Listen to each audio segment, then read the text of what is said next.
This is Forza Motorsport 5 on Xbox Series X, taking a look at this sort of kickoff and or starting entry in the Forza series on the Xbox One at its time. This was actually a pretty big deal because this delivered a 1080p display at 60 FPS. It now has Auto HDR support, which I think adds to the presentation quite a bit. And it brought in a host of new features. We have these intense drive avatars, and we really have the start of what became just a powerhouse set of years for the Forza series as, you know, Horizon continued to expand and Motorsport continued to deliver just visual masterpieces for the platform. So, when here's on, you know, looking at the visuals, it is a bit jagged around some of the edges and everything like that. It's not quite as smooth as I remember. At the same time, it's still very much an impressive and generally great looking game. You can kind of compare it to, well, we have Motorsport 7, and then we're going to have a next-gen version of Motorsport that's just going to be called Forza Motorsport in the not-too-distant future.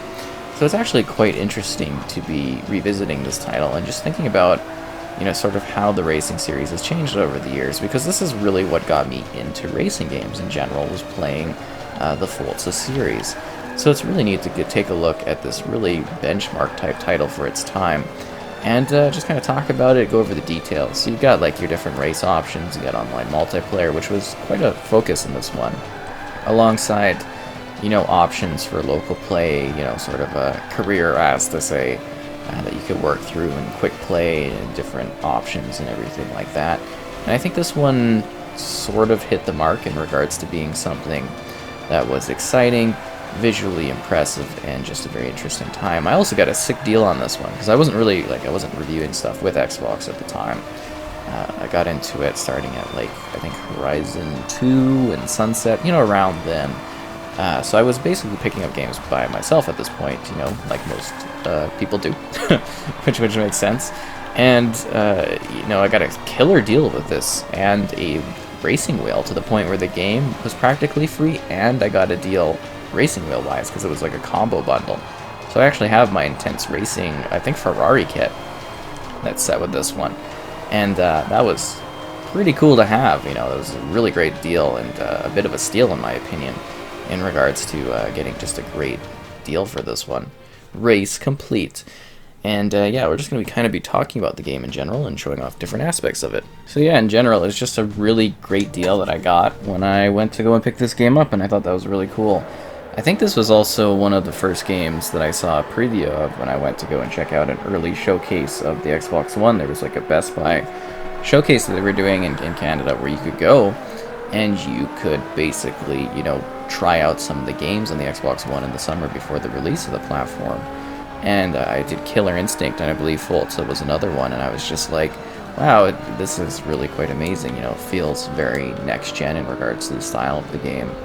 And there's just something so crazy about, you know, playing this title, and then also seeing the later ones, and just thinking of the evolution of the series. Like, this is still technically quite an impressive experience. I know the later games, they're much sharper, they're much more in-depth, you know, there's more content to them. I know this one scaled back on some elements of content. You know, it was kind of missing some things, I think, for some folks. But it really was a great starting point for them to completely redo, you know, car models, track models, authentic, realistic environments, and really pushing the technology of what a Forza title could be. Because I'd played Motorsport 4 before this, and you come onto this one, and you're like, wow. And then you play 6, and you're like, oh. And you play 7, and it's like, whoa! You know, and it's just the incremental steps and the thrills of this are just insanely exciting. Now, I'm not, you know, traditionally a full Motorsport fan in the sense that I actually prefer the Horizon series because I love the thrills of the open road. But when it comes to like a Motorsport setup, there's just something about Motorsport and the style of the racing gameplay that makes this series so good. It is just like, it feels fun to play. Like, I can look at this and I can be like, oh, it's a little jaggedy, some of the technical elements of it don't perfectly hold up, but it still feels awesome. It still feels great. It still has all of these great features, like the rewind there. When you bump, you can rewind your thing. The drive avatars, the difficulty options, the assist options, you know, so many different ways to play. And while this one, you know, is kind of delisted, and it's not something people can really check out these days unless they find, like, I guess, a physical copy of it or something like that, it is something that, from a technical standpoint, it's kind of really fascinating to be playing it and showing it off, or having really a reason to show it off. Because it's great to, like, explore these older games and see them of their time and get an idea of things. And the fact that they went back to add Auto HDR support to this game is really nice, because even though, you know, it's not necessarily something you can specifically really enjoy these days, you know, new players can't really go in and play this. I mean, the newer versions of Motorsport are far better anyways, but you get what I'm saying. It's just disappointing that people can't explore these older titles, one like this. But the fact that it went back and added HDR support, I think is a really nice touch, because it just kind of goes to adding levels of, like, preservation for this particular title. Whereas, you know, because I own it digitally and stuff, I can still enjoy it and still play it and see what it has to offer, and I think that's kind of great. You know, it's just a shame that at some point down the road others can't see what this has to offer. Like, you know what I mean? Like, there's very much a point of, like, oh, well, the new Motorsport entirely replaces this one. I think for the Horizon series, though, those ones are complete gems, and they should protect every single entry in that series. But for the Motorsport ones, it's the next Motorsport replaces the last one. And that's fine, you know, it gets better and better and better in this series. That's just how it goes. But there's also some kind of idea where it's sort of cool to think about this one, possibly go back and revisit it, and just get a clear idea of how the series has come. I mean, this is what we've been racing towards, is more and more in-depth realism and performance and technology. And it's just kind of almost a bit of a shame, some might say, that people in the future just won't be able to play this game. It'll likely very much be some kind of forgotten title, right? When it is something that is fun, and it is memorable, and it is a staple of its particular era in history. And it's just disappointing that that's the case, and we're going to swap on to another race because we won yet again. What a shocker. We're back with another track. I'm trying to pick, like, some of the tracks that I'm also very familiar of in the later ones, where I'm like, okay, I've played on this a ton. Just seeing, like, the differences too, not only in terms of how this kind of plays, you know, the sharpness of the visuals, but just how much crazier the later entries get in terms of extra details, such as, like, having night driving, or more intense variable weather, or having more dynamic, like, crowds, or having more intense stuff in the distance. Because, you know, it is a very, like, sort of static backdrop for the most part. It's really neat to revisit something like this. You know, because I remember it being like, whoa, and wow, and, you know, just this really visually neat sort of experience, and then come all these years later, and it's now treated as, like, this old, aged-out title. It's just kind of funny to think about. Because, you know, I remember being there, reviewing, you know, Motorsport 6, Horizon 2, and, like, onwards, and each year, like, the devs and stuff playing some matches with them and the setups of it. And also seeing myself become more competent and more experienced as, like, somebody that plays the racing games too. Because, like I said, you know, the Motorsport, or, well, the Forza series in general, got me into, like, racing games. I really wasn't that into them when I was younger. I really didn't have the same interest that others did in regards to racing experiences. And now it's actually a genre of gaming that I quite enjoy, is seeing, you know, a bunch of different racing titles and getting out there either on the open road or doing the track circuit stuff. And, you know, it's just kind of really fascinating to see how that works, and how, you know, you kind of just age and mature and stuff like that too. Because it's a series that, you know, this is quite a bit old at this point. You know, it's been so many years, but yet at the same time, time span wise, it necessarily hasn't. But you can see, like, just massive jumps in differences in technology, and how the games play, and how the games perform, and how they feel. It's kind of wild, because this was, like, the staple of, like, top tier racing games. That was a terrible turn there, and I still think this franchise definitely is. It's just wild to have, like, basically come so far, I guess. It's just, it's an amazing revisit. It is the biggest thing, you know, coming back to a lot of older games, seeing them, you know, with, like, a lens of today, and comparing the technology. It's kind of amazing. And it's like, you know, is there going to be a point where I revisit this game again, and, you know, how am I going to feel about it at that point? It's going to be wild, because it's going to be different, you know, say another 5-10 years from now compared to now, just being like, wow, this game looks just like archaic, and you can think about that for other older titles being like, oh, this thing looks really old now, and, you know, it depends on what they do with it. I think this would actually be a really sort of fascinating candidate for an FPS boost. I know that sounds odd, and I know people can't really play it or they can't really get access to it, but I think it would just be like the most fascinating sort of thing if you could get this running at 120 FPS. I don't actually think there's any real limitations for them to actually be able to do that, you know? I mean, it would be really fascinating if they could give this one a bit of a resolution boost, if that would be possible, increasing the visual sharpness, because you could have something that's actually very comparable to the later Forza titles, and I think the biggest difference then would be some of the tech with the cars and the environments and stuff, but you could have an image that looks very similar, because I mean, that's just one of the things, is like the jaggedy edges on this, but if the jaggedy edges were smoothed out, you'd actually have like a very modern, smooth, and great looking like racing title. Not to say that I don't think this, you know, doesn't look good for its time. I'm just saying, like, you could actually have this really go toe-to-toe with later ones.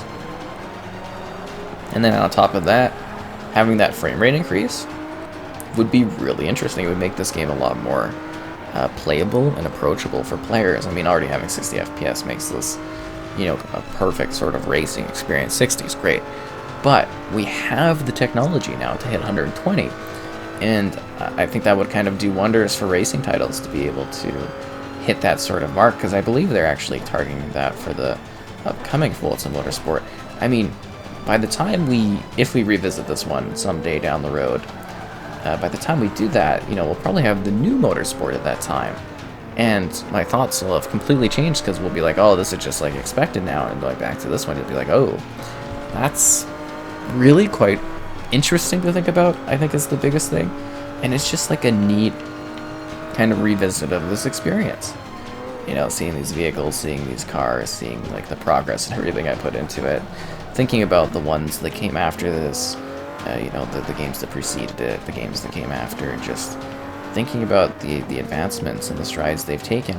It would be really neat, and I know quite impossible and perhaps pointless, if we could actually experience all of the Forza titles on the Series X. I think that would be a really neat sort of venture to be able to go back and play all of them and just be like, oh, this one, and seeing that more intense shift, because it's going to be very hard, you know, in the years to come for me to basically get a hand on, like, you know, Motorsport 1 and 2, definitely a lot harder.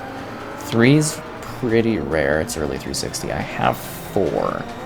But then I have 5, 6, and 7 digitally, and I'll have probably the next one afterwards digitally as well, as I'll, like, you know, probably be reviewing it at that point in time. Kind of exciting to think about the potential of that one when it comes, because it's going to be exciting.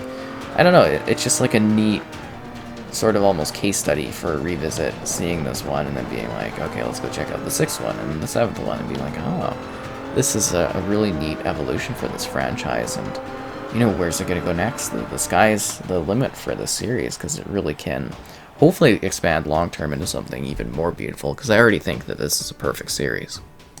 So I thought we'd finish things off with just one more race to show off Sebring, kind of a well-known map, and just giving you a further idea of how it looks. And, you know, some wrap-up things. It was also cool because at the time this had like the Top Gear sort of partnership that I think a lot of people, you know, quite appreciated. I think it was a lot more grindy for getting like credits and stuff too, and it was just really, you know, sort of fascinating to see this one, because it was that bridge to the next generation. It was that visual upgrade at the same time.